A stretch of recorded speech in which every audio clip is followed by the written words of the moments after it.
네, 시편 103편 1절에서부터 5절까지 말씀을 같이 읽습니다. 1절입니다.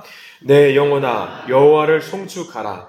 내 속에 있는 것들아 다 그의 거룩한 이름을 송축하라.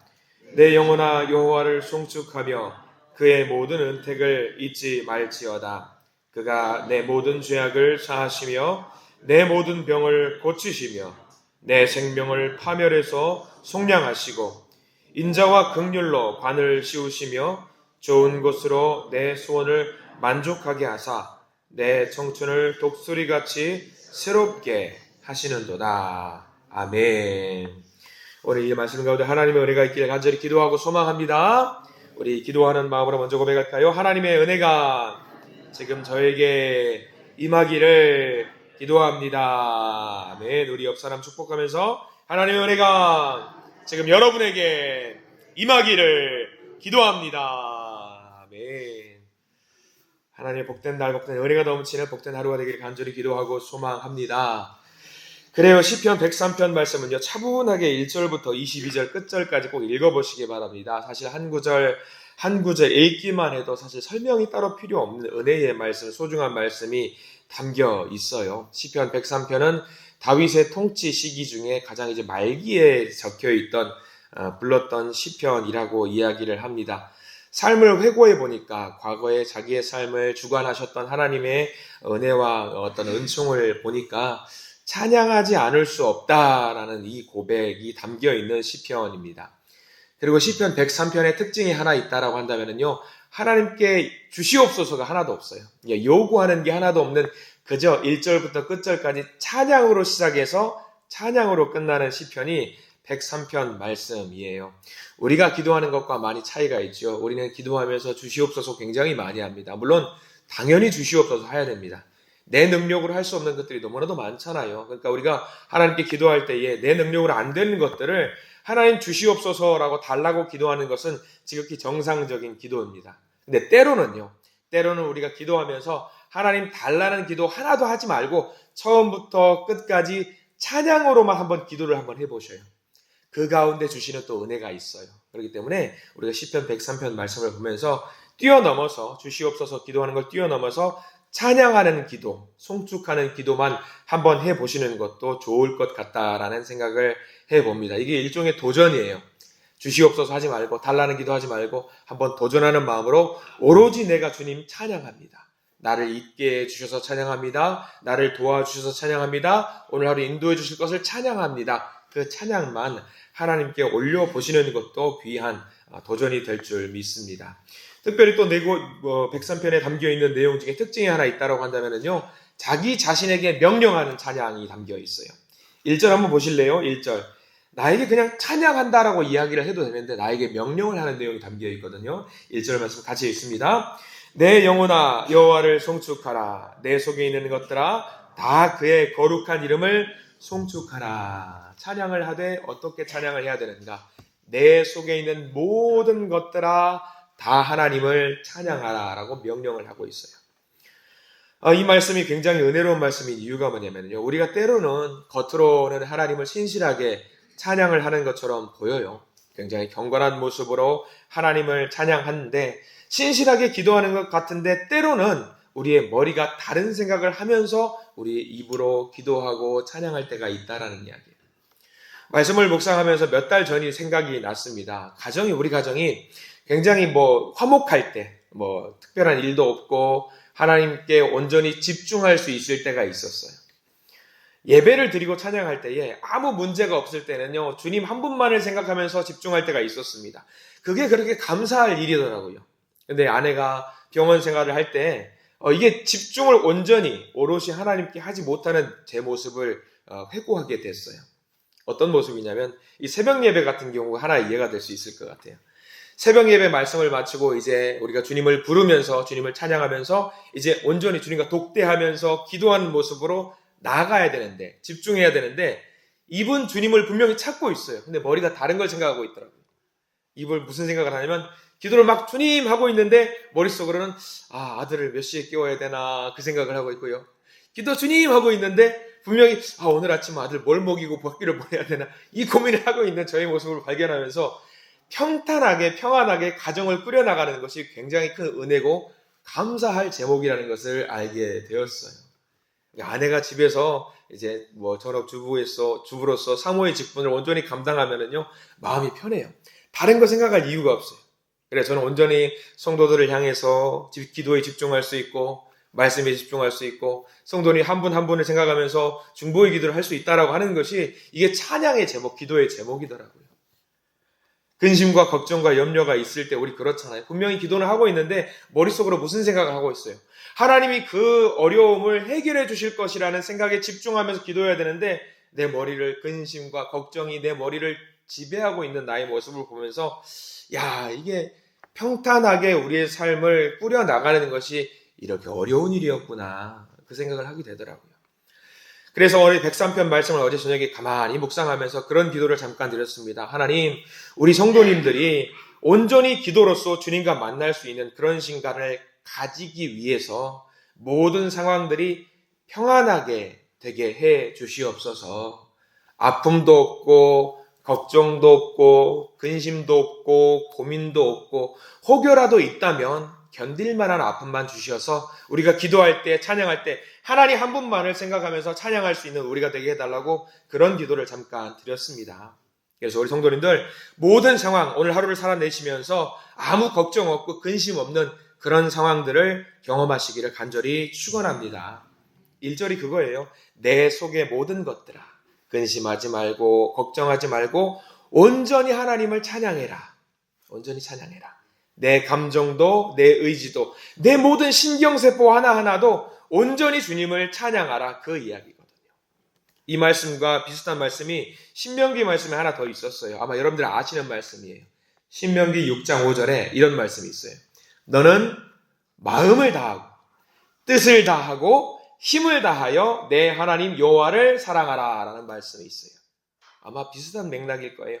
마음을 다하고 뜻을 다하고 힘을 다하여 내 하나님 여호와를 사랑하라. 이것이 쉽기 때문에 이렇게 말씀에 적혀 있을까요? 아니요. 어렵기 때문에. 한번 오늘 기도하실 때 한번 이렇게 기도해 보셔요. 내 영혼아 여호와를 송축하라. 내 속에 있는 모든 것들아 다 그의 거룩한 이름을 송축하라. 한번 이렇게 기도해 보시고 찬양해 보시기를 간절히 축원합니다. 이 시로 지어진 찬양 여러분들 아시지요? 내 영혼아 여호와를 송축하라. 내 속에 있는 것들아 다 그의 거룩한 이름을 송축하라. 어떤 찬양인지 아시죠? 한번 불러볼까요? 찬양하라 내 영혼아 찬양하라 내 영혼아 내 속에 있는 것들아 다 찬양하라. 이렇게 나오는 거예요. 감사하라 감사하라 내 속에 있는 것들아 다 감사하라. 송축하라 송축하라 내 속에 있는 것들아 다 송축하라. 내 속에 있는 것들아. 오늘 하루 어떤 일이 있을지라도 오늘 방금 불렀던 이 찬양처럼 늘 내 속에 있는 모든 것들이 주님만 생각하고 주님만 찬양할 수 있는 놀라운 은혜를 누리시기를 간절히 소망합니다. 이 찬양을 하는데 2절부터는 그 이유에 대해서 설명해주고 있어요. 2절 보실까요? 2절 읽겠습니다. 내 영혼아 여호와를 송축하며 그의 모든 은택을 잊지 말지어다. 여기 밑줄 그으셔야겠죠? 은택을 잊지 말지어다. 찬양해야 되는 이유가 여기 있지요. 우리에게 주신 은택이 넘치기 때문에. 은택은 뭐냐면요, 은혜의 연못이에요. 그러니까 가득하게 풍성하게 은혜를 부어주신다라는 이야기입니다. 은혜랑 동일한 말이에요. 은혜. 우리에게 풍성하게 부어주신 은혜가 있기 때문에 주님을 찬양하고 송축해라. 천국에서 가장 많이 사용되는 단어가 은혜라고 합니다. 은혜라고 해요. 천국 간 영혼들이 서로 대화를 하는 거예요. 서로 물어보는 거예요. 아이고, 어떻게 여기 천국까지 오게 되셨습니까? 그 질문을 받은 영혼이 이렇게 대답을 한다라고 그래요. 은혜입니다. 은혜입니다. 왜냐하면 자기 힘으로는 이 천국에 올 수 없는데 하나님께서 은혜를 부어주셔서 천국에 올 수 있게 만들어 주셨으니까 사람들이 물어보면 다 그렇게 대답한대요. 여기 있게 된 것은 하나님의 은혜입니다. 라고 대답을 한다라고 하는 거예요. 마찬가지인 것 같아요. 이 새벽에 이 예배당에 말씀에 묵상할 수 있고 기도할 수 있도록 이 자리에 나오게 되신 이유가 뭘 거예요? 물어볼 것 같아요. 제가 여기에 이 자리에 오게 되신 이유가 뭡니까? 그러면 여러분 뭐라고 대답하실래요? 은혜입니다. 은혜입니다. 하나님의 은혜입니다. 이렇게 일어날 수 있게 해주신 것을 은혜고, 걸어서 이 자리에, 때로는 교회차를 타고 오시기도 하시겠지만 이 자리에 나와서 예배 드릴 수 있는 것이 은혜잖아요. 은혜. 일리 있는 말 같아요. 그러니까 우리 가운데 은택이 넘치는 거예요. 은혜의 연못이 풍성하다라고 하는 거죠. 자, 3절도 이어서 볼까요? 그 은혜에 대한 내용이 담겨 있어요. 3절 읽겠습니다. 그가 내 모든 죄악을 사하시며 내 모든 병을 고치시며. 이 3절의 은혜가 우리 가운데 넘치기를 축원합니다. 여기서 이제 내 모든 죄악을 사하시며 내 모든 병을 고치시며, 같은 맥락이거든요. 왜냐하면 우리의 병 중에서 제일 큰 병이 어떤 병일 것 같아요? 죄악의 병이거든요. 그러니까 오늘 3절의 말씀은 우리 육신의 병을 고치신다는 말도 있겠지만 죄악으로 인해서 점철된 내 몸을 고치신다라는 말이에요. 그러니까 이게 은혜지요. 우리 힘으로 우리 죄악을 우리 힘으로 용서가 돼요? 안 되잖아요. 하나님이 용서해 주셔야지만이 이 병이 고쳐질 수 있는 거예요. 이것도 역시 하나님의 은혜라는 이야기입니다.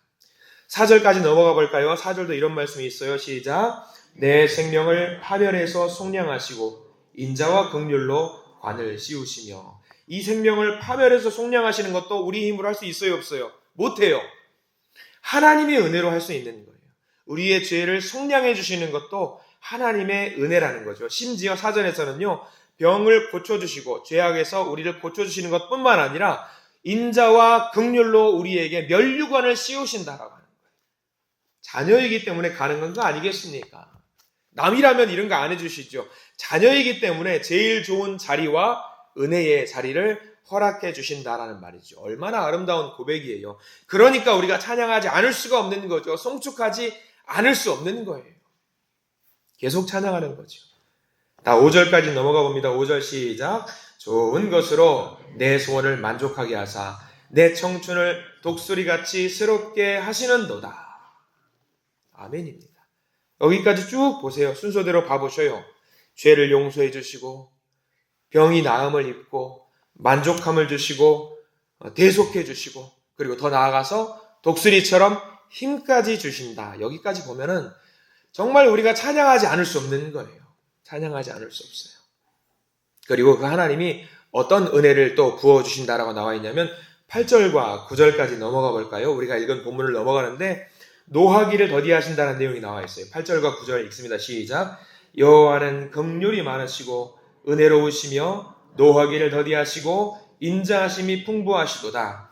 자주 경책하지 아니하시며 노를 영원히 품지 아니하시리로다. 아멘. 노하기를 더디하신대요. 자, 근데 잘 보셔야 돼요. 노하지 않으신다라는 이야기 아니에요. 노하기를 더디하신다라는 거. 이거 함정입니다, 여러분들. 화 안 내시는 것 같아요. 내가 죄를 저질렀어요. 근데 화를 안 내시는 것처럼 보여요. 우리가 착각해요. 이거 괜찮나? 내가 이렇게 해도 되나? 착각이에요. 이런 착각에서 우리가 벗어나야 돼요. 더디하시는 것이지 안 하신다라는 말이 아니에요. 그래서 저는 가끔 이 시편 8절과 9절 말씀에 이런 표현이 들어가면 참 좋겠다라는 생각을 가끔 하는 거예요. 이게 우리가 당연히 이런 말씀은 성경에 들어가지 않겠지만 우리가 죄를 저지른다면 뒤에다 이런 사족을 좀 붙였으면 좋겠어요. 뼈도 못 추린다라는 이야기가 좀 더했으면 좋겠어요. 더디하시되 죄를 저지르면 뼈도 못 추린다라는 이야기가 좀 들어갔으면 좋겠어요. 그러니까 눈이 범죄하면은 눈을 징벌하시고 손이 범죄하시면 손을 징벌하시고 그렇다라고 생각해 보세요. 우리 온몸이 나만하지 않을 거예요. 한 주 집사님과 어떤 김 집사님과 인사를 하고 한 주 뒤에 만났어요. 근데 그 김 집사님 팔이 없어져요. 집사님 팔이 왜 그래요? 이쪽 팔로 죄를 범했더니 하나님이 징벌하셨습니다. 한 주 뒤가 지나갔더니 오른쪽 발이 없어져요. 집사님 팔이 어떻게 됐어요? 발로 죄를 범했더니 하나님이 발을 치셨습니다. 이러면요, 우리 몸 나만하지 않아요. 근데 우리가 온전하게 이 몸을 가지고 생활할 수 있는 이유는 뭐예요? 더디하시기 때문에요. 더디하시기 때문에. 그러니까 행한 대로 갚으신다라고 생각을 해보세요. 하나님 무서운 분이세요. 근데 하나님 우리를 사랑하셔서 더디하신다라는 거죠. 왜? 우리가 회개하고 주님 앞으로 나아오라고. 회개하고 주님 앞으로 나아오라고. 그렇게 하면서 우리를 용서하시는 하나님의 사랑을 기가 막힌 표현으로 12절에서 설명하고 있습니다. 12절 말씀 같이 한번 읽어보겠습니다. 시작. 동이 서에서 먼 것 같이 우리의 죄과를 우리에게서 멀리 옮기셨으며, 우리의 죄를 어떻게 만드신다? 동에서 서로 떨어진 것처럼. 동에서 서가 서로 만날 수 있을까요? 없을까요? 양극단이에요. 동에서 서는 절대로 만날 수가 없어요. 우리가 동쪽으로 가면은 동쪽에 있는 것들은 더 멀어지는 거, 서쪽에 있는 것도 더 멀어지는 거, 결코 만날 수가 없잖아요. 이 죄라는 것을 이렇게 만날 수 없게 멀리 떨어뜨려 놓으시는 것이 하나님의 은혜라는 거죠. 십자가의 은혜로 우리가 죄로부터 완전히 분리시켜 놓으신다라는 하나님의 말씀이 담겨 있는 거예요. 다시는 죄와 만날 수 없도록. 자, 그래서 17절 말씀도 볼까요? 우리가 성경 말씀이 참 은혜로운 말씀이 많아요. 17절 말씀 시작. 여호와의 인자하심은 자기를 경외하는 자에게 영원부터 영원까지 이르며 그의 의는 자손에게 이르니. 이렇게 죄에서부터 멀리 떨어진 상태로 그대로 두시고 영원부터 영원까지 이거를 죄로부터 떨어져 놓게 만드신다라는 이야기지요. 이 모든 것을, 이 모든 은혜를 누리게 되는데 영원부터 영원까지 누리게 하시고요. 자녀에게부터 또 그 자녀에게까지 영원토록 누리게 만드신다라는 이야기입니다. 찬양해야 되는 이유를 계속 적어놓고 있어요. 송축해야 되는 이유를 계속 적어놓고 있지요. 그리고 시편 103편은요. 앞에서 찬양하라. 그리고 제일 끝에 나갈 때 또 찬양하라인데요. 20절부터 22절까지는요. 똑같이 송축하고 찬양하라라는 내용으로 마무리를 하고 있습니다. 자, 우리 마무리하는 내용 20절과 21절, 22절, 3절 말씀도 같이 한번 읽어보겠습니다. 시작. 능력이 있어 여호와의 말씀을 행하며 그의 말씀의 소리를 듣는 여호와의 천사들이여 여호와를 송축하라. 그에게 수종들며 그의 뜻을 행하는 모든 천군이여 여호와를 송축하라. 여호와의 지으심을 받고 그가 다스리시는 모든 곳에 있는 너희여 여호와를 송축하라. 내 영혼아 여호와를 송축하라. 아멘. 자, 말씀을 좀 정리하겠죠. 하나님을 찬양하되 어떻게 찬양하라? 전심으로, 온 몸과 온 마음으로 찬양하라. 왜? 그분은 어떤 분이기 때문에 우리가 죄인이지만 우리의 죄를 사해 주시고 영원부터 영원까지 우리의 죄를 사해 주시고 더디 벌하시는 분이기 때문에 찬양하라. 그리고 우리의 모든 죄를 용서하시고 오히려 우리에게 면류관을 씌우시는 하나님이기 때문에 그 여호와 하나님을 찬양하라. 그래요. 이 말씀을 묵상하시면서 오늘 하루를 살아가실 때에 쉬지 않고 온 몸과 온 마음으로 찬양하고 송축하시는 우리 모든 믿음의 성도님들이 되시기를 간절히 축원합니다. 기도하겠습니다. 주님 감사합니다. 우리가 죄가 넘치지만 우리의 죄를 사해 주시고 죄를 멀리하게 만들어 주시고 영원까지 그 죄를 멀리하게 만들어 주신 하나님을 찬양합니다. 깊은 바다에서 우리의 죄를 던지시고 우리가 다시 그 죄를 만날 수 없도록 우리 죄로부터 우리를 옮겨주신 그 은혜의 하나님 감사드립니다. 우리에게 이 놀라운 은혜와 은택을 주셨으니 이 은혜 속에서 날마다 살게 해 주시옵소서. 그 은혜의 바다 속에서 주님의 사랑을 깨달아 알게 하시며 기쁨으로 하루를 찬양하는 복된 날이 되게 해 주시옵소서. 온전히 주님을 찬양하기를 소망합니다. 우리의 자녀손들 함께 모여서 찬양하기를 원합니다. 우리를 인도해 주시옵소서. 예수 그리스도 이름으로 간절히 기도드립니다. 아멘.